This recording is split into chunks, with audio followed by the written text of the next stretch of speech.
this final section, we want to focus on some important information that will help you better understand students who are deaf and hard of hearing.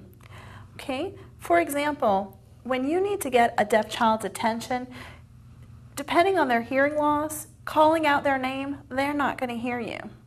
So having a bus monitor go up to the child and tap them on the shoulder or wave at them, or sometimes just bang the seat will get their attention. That's something to keep in mind, that if you know the child is completely deaf, that you cannot call out to them. You need to use some of these other techniques.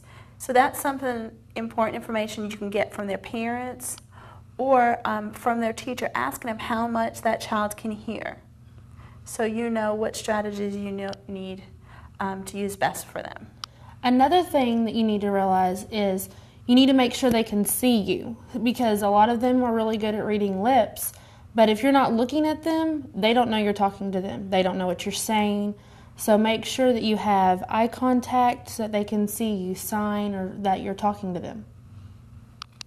To go along with that, this next one is important if you have more than one deaf student.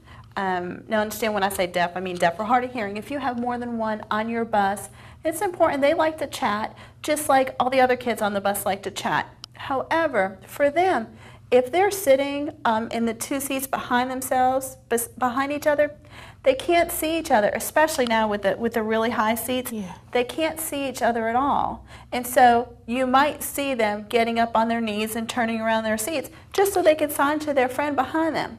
So to help prevent that, you may want them to either sit in the same seat, or if there's plenty of room, sit on seats that are across from each other.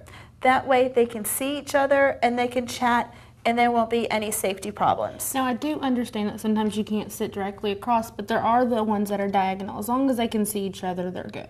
Right. Another thing to also think about is make sure that they understand what you're saying, because a lot of times they don't want to get necessarily called out. So make sure that they understand if it takes them saying it back to you, because a lot of them can talk or might even try to talk, or at least having them act it out. That way you know that everything was communicated properly. And then also, if it seems that they're just not getting what you're saying, sometimes you just need to act it out. You have to pretend that you're a mime and demonstrate to them what it is you want them to do or what it is you don't want them to do. And if you do that, the likelihood of them understanding you will be so much better. Thank you all for joining us. Thank you, and I hope you found this video very instructional. And if you need any more signs, just let us know.